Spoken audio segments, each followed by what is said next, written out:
Dalam berita yang sangat menarik ini, kita mempelajari tentang sebuah keluarga di Bekasi yang terlibat dalam kasus penjualan narkoba. Ketiga anggota dari keluarga tersebut, yaitu ayah berinisial R, ibu berinisial KK, dan anaknya berinisial R, telah ditangkap oleh polisi. Namun, kejahatan ini tidak berhenti di sana. Polisi juga menangkap 3 lainnya yang terlibat dalam kasus ini, yaitu O, AM, dan F, yang bekerja sebagai kurir. Semua ini dimulai dengan sebuah informasi yang diselidiki oleh polisi tentang pengiriman paket ke rumah K di Kampung Kalibaru, Tambun Selatan, Kabupaten Bekasi. Polisi kemudian melakukan pemantauan dan penyergapan di rumah tersebut, menemukan bahwa para tersangka sedang ngulek sabu. Ditemukan juga baskom plastik warna merah jambu yang digunakan untuk menghancurkan sabu dan memasukkannya ke dalam plastik bening. Sabu tersebut didapat dari anak dan menantu keluarga tersebut, yaitu S dan A, dan diantarkan oleh 3 kurir berinisial O dan J ke rumah K. Setelah penyelidikan lebih lanjut, polisi menyita sabu lebih dari 1 kilogram dan mengamankan semua para tersangka ke Polsek Cikarang. Namun, berita yang lebih menarik dan mengerikan adalah kasus pembunuhan dan pemerkosaan remaja putri berinisial AA, 13, yang mayatnya ditemukan di kuburan Cina, Palembang, Sumatera Selatan. Para tersangka dalam kasus ini adalah 4 orang pelajar, yaitu IS, 16, MZ, 13, AS, 12, dan NS, 12. Pembunuhan ini terjadi pada Minggu, 1 September 2024, sekitar pukul 13.30 WIB di kuburan Cina, Kecamatan Sukarami, Palembang. Para pelaku mengajak korban untuk menonton pertunjukan kuda kepang dan kemudian membunuh dan memerkosa korban di 2 lokasi berbeda.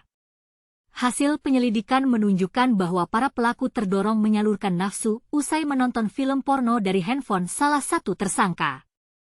Motifnya adalah menyalurkan nafsu, menghasilkan sebuah kasus yang sangat menghairankan dan mengerikan. Dalam rangka menggali lebih dalam tentang kasus ini, ada beberapa pertanyaan yang muncul. 1. Bagaimana polisi dapat menangkap seluruh para tersangka dalam kasus narkoba ini? 2. Apa yang menjadi alasan para tersangka dalam kasus pembunuhan dan pemerkosaan remaja putri ini untuk melakukan tindakan-tindakan jahat seperti itu? 3. Bagaimana dampak dari kasus ini terhadap masyarakat umum, seperti keluarga korban dan masyarakat setempat? 4. Bagaimana cara mencegah terjadinya kejahatan-kejahatan seperti ini dalam masa depan? Jawaban terhadap pertanyaan-pertanyaan ini akan membuat kita memahami lebih baik tentang kasus-kasus ini dan mungkin akan membantu kita menemukan solusi untuk mencegah kejadian yang sama di masa depan. Selain itu, ada beberapa informasi relevan yang dapat kita tambahkan dalam berita ini. 1.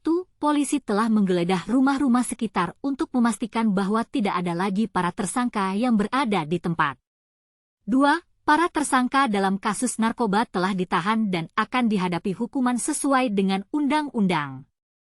3. Para tersangka dalam kasus pembunuhan dan pemerkosaan remaja putri telah ditangkap dan akan dihadapi hukuman yang ketat.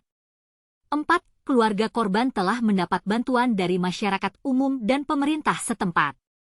Untuk mengimbau minat dan keinginan dalam pembaca untuk terus mengikuti berita ini, kita dapat memancing pendapat mereka dengan mengajak mereka untuk berkomentar atau bereaksi terhadap berita ini.